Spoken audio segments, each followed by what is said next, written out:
no idea who she is, So but what am I?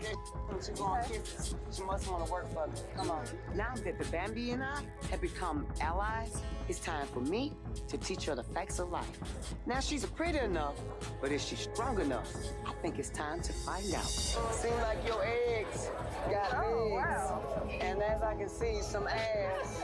Well, this is Bam. Hi, how are you? My lady. This is my friend Erica. I'm sorry to hear about everything that happened. What's everything that happened? You know, what happened with the pregnancy. I'm sorry about that. You told her? Why would you be telling her my personal business? You know, it was like some friendly type. How long have you been knowing her to be telling her my personal business though? No, I mean, just a minute. I mean, you know, I told you when we met. But I'm saying, like, who is she to be knowing my business? Well, you told me everything, though. Hold on. Bitches. Yo, I will this whole motherfucker up in this box. Try me, bitch. Try me. Lil Scrappy's thoughts rushed back to the moment that had crushed his heart only hours before. The words Bambi had spoken still ringing in his ears. As he sat in his living room, the brightness from a solitary bulb casting lengthy shadows across the space. The silence that pervaded the night was the kind that only comes after significant transformations. He couldn't understand it after all they'd experienced. The highs and lows, the passion, the arguments, the tears, the laughs. He believed that they were finally in agreement, and that this was destined to be. He was letting Bambi know that he was in this for the long run when the proposal went beyond a straightforward question. He had never felt so vulnerable and exposed after giving her his heart. So her rejection was like a kick in the face. Scrappy's mind raced, his heart blazing with frustration, and his chest tightened, leaving a bitter taste on his lips. He had put in a great deal of effort to build a future with her, to show her that he had changed, and was ready to give her everything. In the end, however, it was insufficient. The room seemed to be closing in on him, and the rejection was more painful than he could have ever imagined.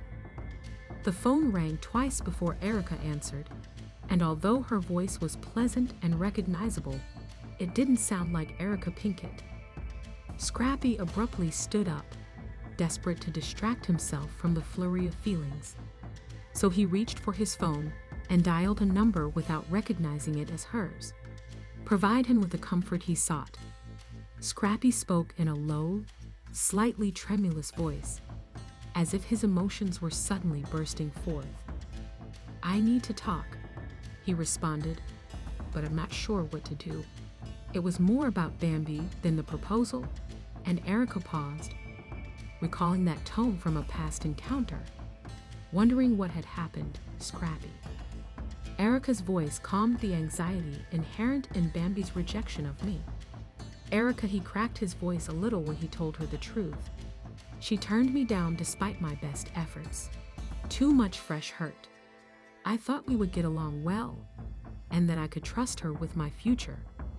But suddenly, it seems odd. Erica's mind was racing as she heard him talk. She could feel his pain, but she also wondered whether Scrappy had expected this.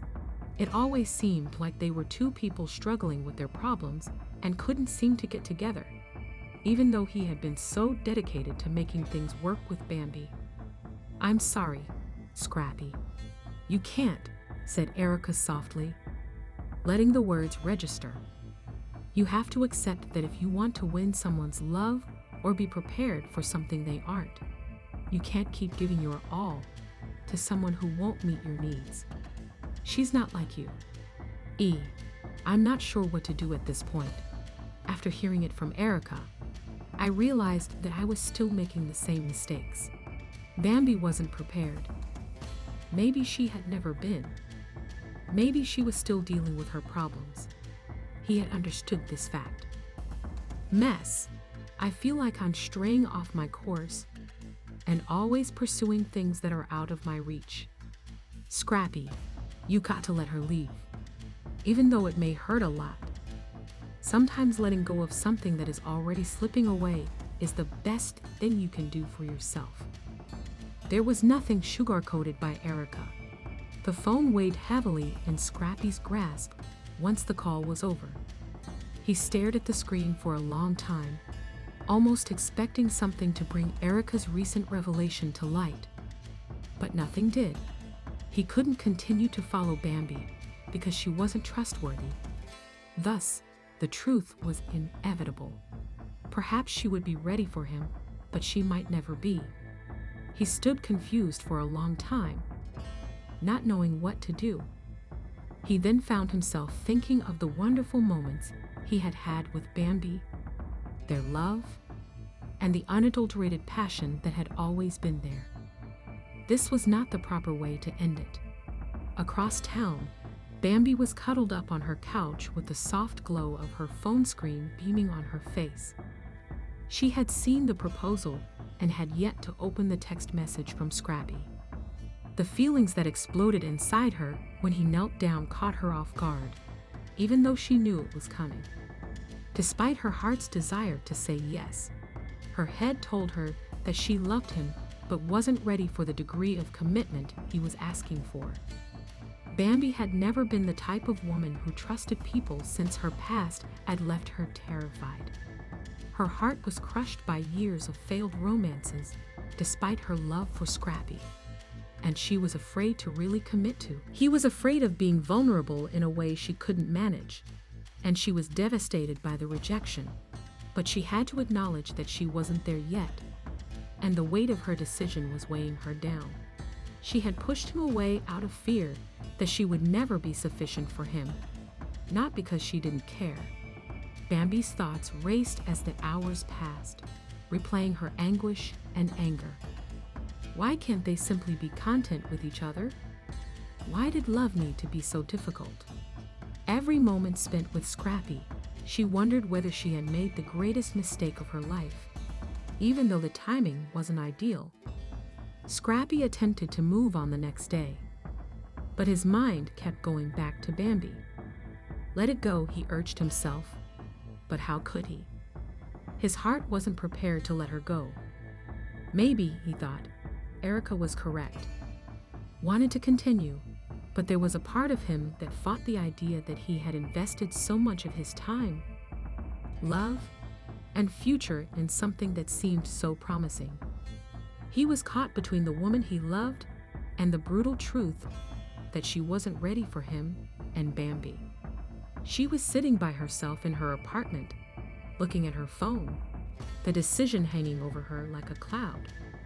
Because she wasn't sure if Scrappy would understand, she was hesitant to call him and apologize and explain. Would he consider her merely another woman who couldn't commit?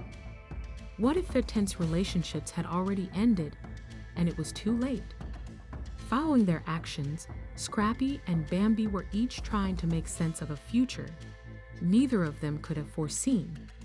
Although the pain was inevitable and the emotions were raw, they both understood that love couldn't be coerced, and that often the most difficult choices were the ones that freed you. But they had no idea if they would finally return to one another or move on. Something new was still uncertain. They knew their love would live on in their hearts long after the pain had faded.